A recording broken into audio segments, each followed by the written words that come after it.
जय हिंद दोस्तों।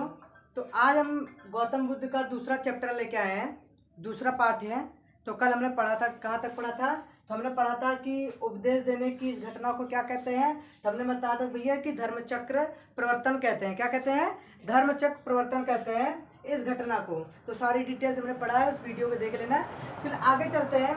हमें फिर बताता है महात्मा बुद्ध ने अपने उपदेश को किस भाषा में लिखा था। तो भैया महात्मा बुद्ध जब उपदेश दिए थे तो उस उपदेश की घटना को हम धर्मचक्र प्रवर्तन कहते हैं। लेकिन उस भाषा को यानी कि उस जो उन्होंने बोला था, जो उन्होंने उपदेश दिया था, उस किस भाषा में लिखा था? तो भैया उसको पाली की भाषा में लिखा था। किस भाषा में? पाली की भाषा में लिखा था। बुद्ध के त्रिरत्न कौन थे? यानी त्रिरत्न उनके महत्वपूर्ण थे। वो त्रिरत्न कौन था भैया? पहले थे बुद्ध, धम्म और संघ। ये तीन उनके त्रिरत्न थे। बुद्ध थे, धम्म थे और संघ थे। ये तीन उनके त्रिमूर्ति यानी कि रत्न थे। इसके प्रविष्ट को क्या कहते हैं? यानी कि इनके इस प्रविष्ट को क्या कहा जाता था? तो उपसंपदा कहते थे। क्या कहते थे? उपसंपदा कहते थे। ठीक है। तो इनके अनुसार देवतागण भी किसी सिद्धांत के अंतर्गत आते थे। यानी जितने भी देवी देवता थे तो इनके अनुसार किस सिद्धांत के किस अंतर्गत आते थे?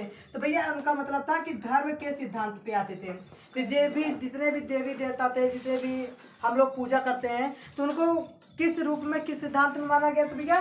धर्म के सिद्धांत पे माना गया था।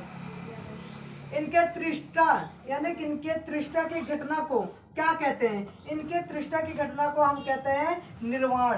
क्या कहते थे भैया? निर्वाण कहते थे। इनके अनुयायी कितने भागों में बांटे गए हैं? इनके कुछ अनुयायी थे जिसको मानते थे। तो उनको किस भागों में भाई? दो। किसमें? भिक्षुक के और उपासक के रूप में।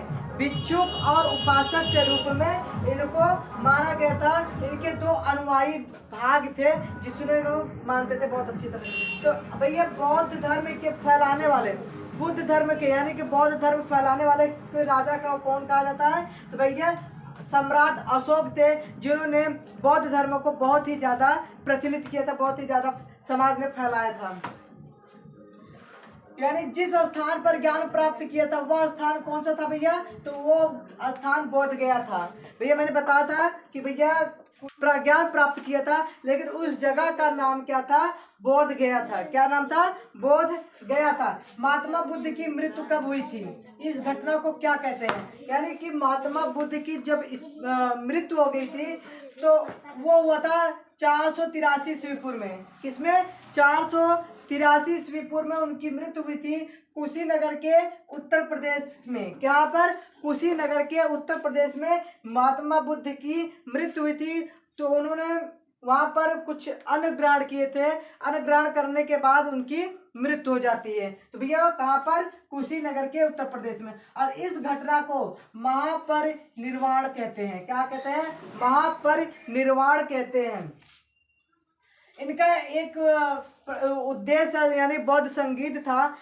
4 चरणों में इनको डिवाइड किया गया था। तो पहले चरण में यानी प्रथम बुद्ध संगीत किसके शासन काल में हुआ था?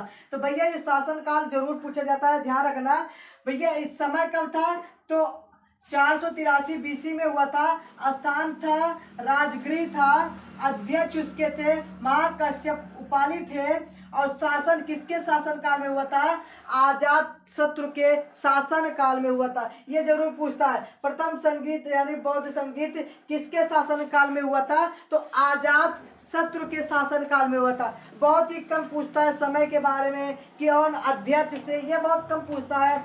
और जगह का नाम भी पूछ सकता है। तो जगह का नाम क्या है? स्थान का नाम राजगृह। और दूसरी यानी द्वितीय बौद्ध संगीत कब हुआ था? तो समय है 383 ईस्वी पूर्व में वैशाली के स्थान पर अध्यक्ष थे सवाकमी थे। शासन काल किसका था? तो काला शोक था। कौन थे? काला शोक नामक राजा थे। उनके शासन काल में ये द्वितीय यानी कि बौद्ध संगीत स्थापित किया गया था। उसके बाद तृतीय बौद्ध संगीत कब हुआ था? तो समय था 255 ईस्वी पूर्व। स्थान था पाटलिपुत्र था, स्थान का नाम पाटलिपुत्र था। अध्यक्ष थे मोगली पुत्र तिस्सा थे। कौन थे? मोगली पुत्र तिस्सा थे। शासन काल किसका था? तो भैया शासन काल अशोक का था। किसके शासन काल में तृतीय बौद्ध संगीत हुआ था? तो अशोक के। कौन से स्थान पे? तो भैया पाटलिपुत्र। अध्यक्ष बहुत कम पूछता है तो इसका ध्यान रखना, हमने बता दिया है। चतुर्थ बौद्ध गया संगीत कहाँ पर हुआ था? तो पहली यानी समय था पहली शताब्दी में, पहली ही शताब्दी में, यानी कि इनका चतुर्थ में बौद्ध संगीत का स्थापना हुआ था। स्थान का नाम था कुंडलवन कश्मीर। कुंडलवश कश्मीर में था। तो इनके स्थान क्या थे? वसुमित्र थे, उद्योग थे, यानी कि सॉरी यहाँ पर होगा अध्यक्ष। तो वसुमित्र उद्योग थे और किसके शासन काल में? तो भैया कनिष्क के शासन काल में हुआ था। तो बौद्ध धर्म के इतने ही है जिसके जो क्वेश्चन में एसएससी में, जीडीएस में या किसी भी गवर्नमेंट जॉब में पूछे जाने वाले हैं। अब बाकी हमारे जो छोटे छोटे बच्चे हैं उनके लिए तो बहुत इंपॉर्टेंट है। अगर वो याद कर लेते हैं, अभी से 6-7 में है, 5-6-7-8 में जिसके लिए है तो बहुत ही इंपॉर्टेंट टॉपिक है। अगले भी नेक्स्ट वीडियो में मैंने बताया था, उसको भी आज मैंने भी बता दिया पूरा, यानी कि इनकी जीवन कथाएं जितने भी बौद्ध धर्म की जितने भी क्वेश्चन आ सकते हैं मैंने सारे के सारे इनमें टच कर दिए हैं। कम से कम मैंने 40-50 क्वेश्चन के तक हमने टच किया है। तो भैया पूरा देख लेना और एक बात पढ़ लोगे तो पूरा आपको याद हो जाएगा। तो भैया इस वीडियो को लाइक और सब्सक्राइब जरूर करिए, जरूर शेयर करिए, 2 से 3 बार 4 बार जरूर देखिए, पूरा आपको याद हो जाएगा।